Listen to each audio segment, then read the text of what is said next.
Name is Clyde, C-L-Y-D-E, Doty, D-O-T-Y. Major, New York State Park Police.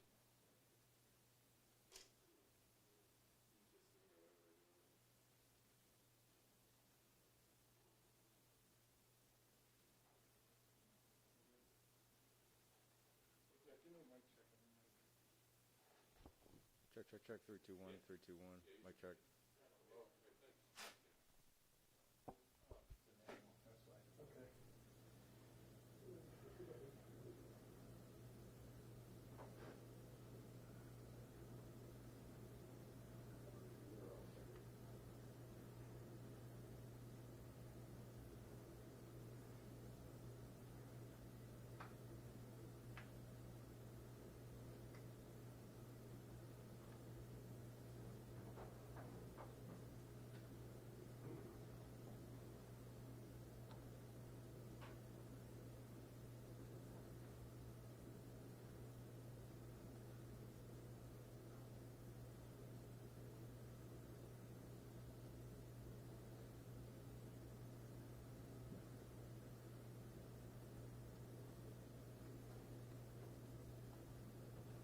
Google Maps puts your building about a quarter of a mile away. Does it? Nowhere, yeah.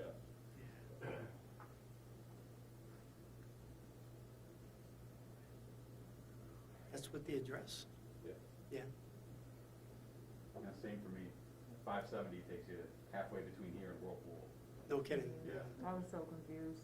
I just kept driving back and forth trying to figure it out, and then I tried Google Maps, because Apple Maps was giving me trouble, but Google Maps worked, so, Right.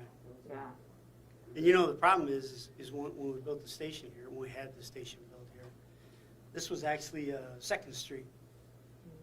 And so they made it a jog, you know, an extension of Whirlpool Street, but you have to get up one block, Right. which is actually an extension of 3rd Street that puts you on the Whirlpool Street. So Right. it's kind of a very, that's why it would be so confusing to I just looked everybody. up the building and they had the same address, like, well, that's where we're going, I guess. Yeah. We're ready when you're ready, then I'll start. Okay. Anything you need from me right off the bat, or I'll just go into the. Go ahead. All right. On Monday, October 11th, at approximately 11:14 a.m., New York State Park Police received a call, a report of a 15-year-old male subject that was fishing with his father at Whirlpool State Park, and it had fallen into the water and had not been seen, had not resurfaced.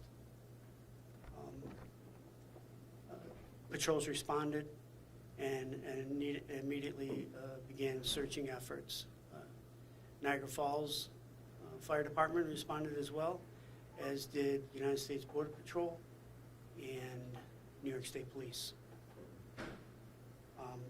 The subject that fell in the water, 15-year-old Cameron Stenzel of Sanborn, New York, a student of Niagara High School.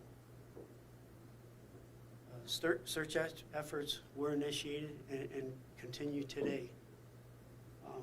Search efforts have been conducted by helicopter and drones from the air. Foot searches within both the Canadian and the United States side of the gorge.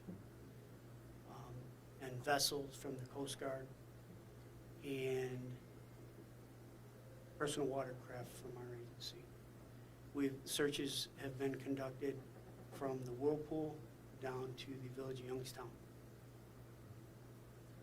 It's been a little over 72 hours now from this tragic event. And our efforts now are changing over, not that as a search for rescue, but it'll be that as a search for recovery. Everyone here, our hearts are broken. Our thoughts and prayers go out to the family. We're going to continue to do everything that we can possibly do to bring closure to the family. We continue, at this point, through investigation, it is ruled an accidental entry into the water. There's no signs whatsoever of foul play.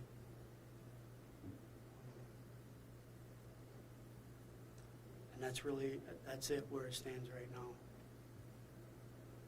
Was the jet boat one of the things also searching, because we saw them lingering along the coast today? So- Without any passengers. So the whole list, we had the New York State Police, United States Border Patrol, United States Coast Guard, Niagara Falls Fire Department, as well as from the Canadian side, the Niagara Park Police, and the Whirlpool Jet Boat.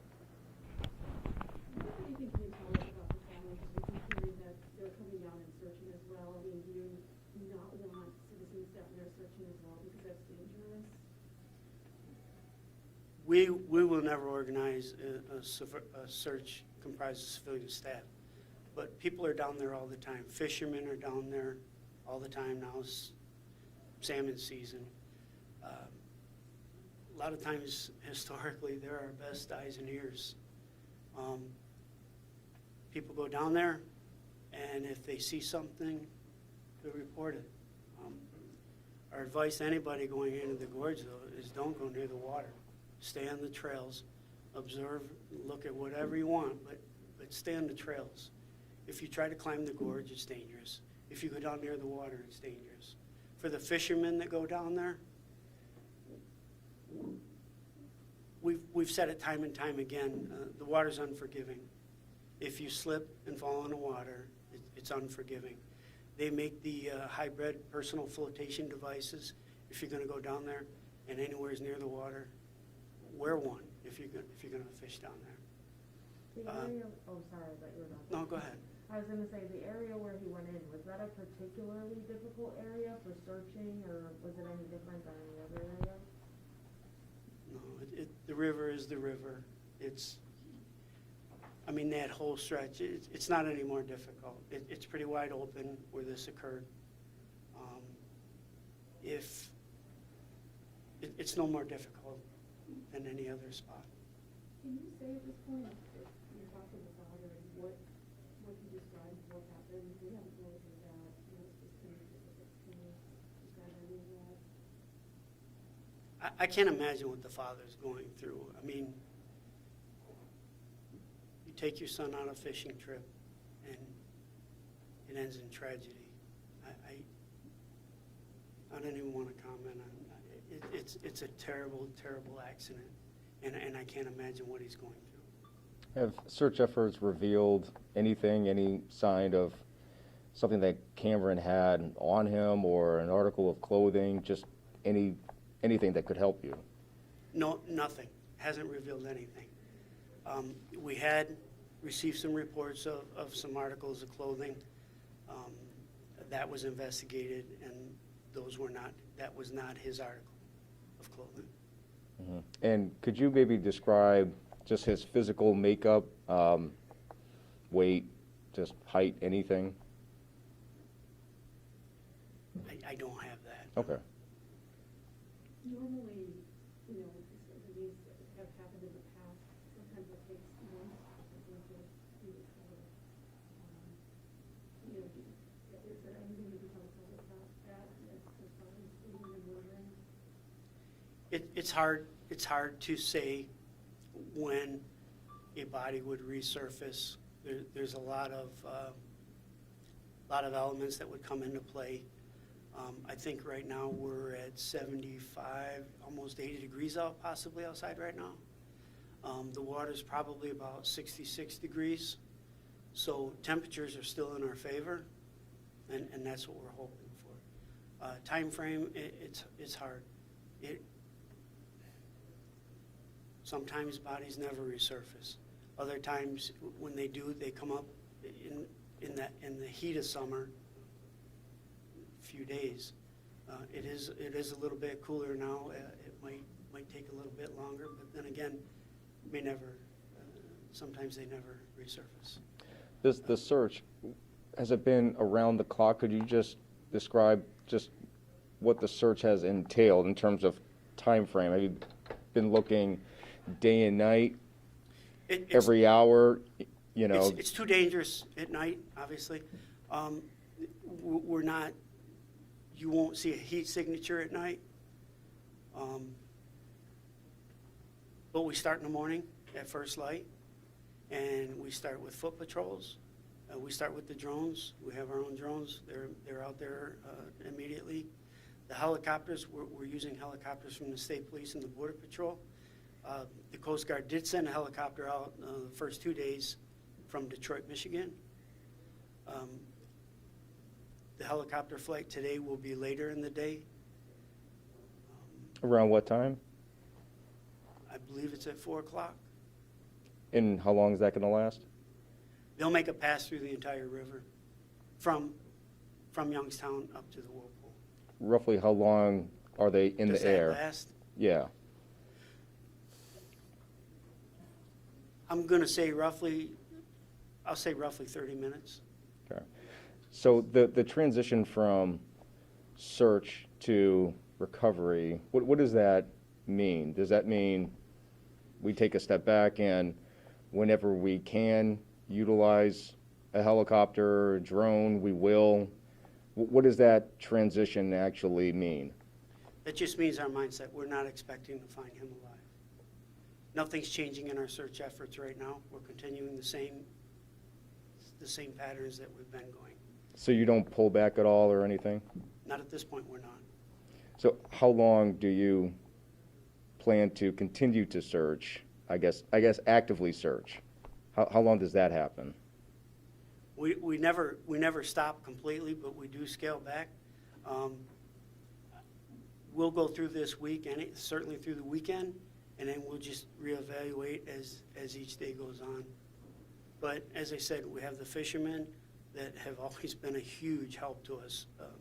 It might be hard to believe, but they're always eyes on the water. They report everything. And then the hikers.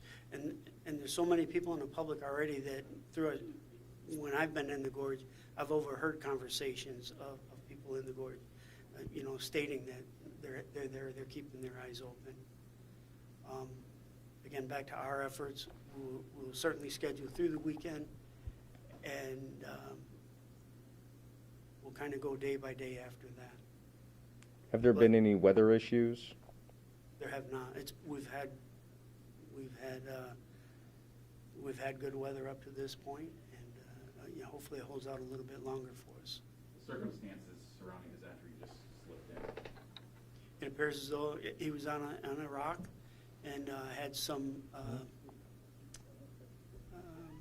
algae. The rock was slippery and the rock was wet, and he slipped in and slid into the water.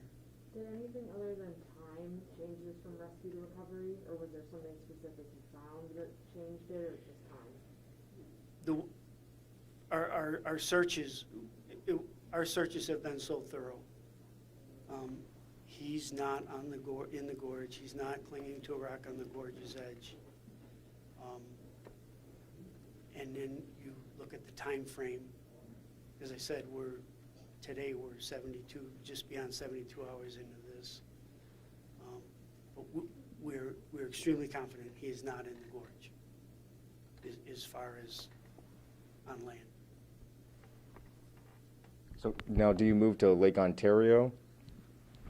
We're going to do you continue focus? in the river. We're going to continue in the river. Okay. Can we get the spelling of the young man's name? Cameron, Kameron, Stenzel, Stenzel.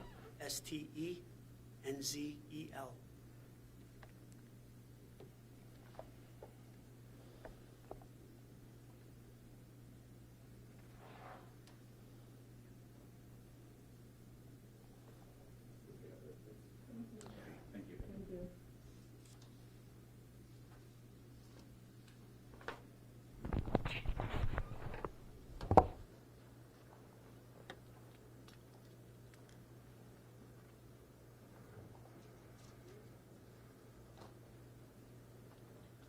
Takes longer to set up than the Yeah, interview itself. exactly. How many missing persons have you had just,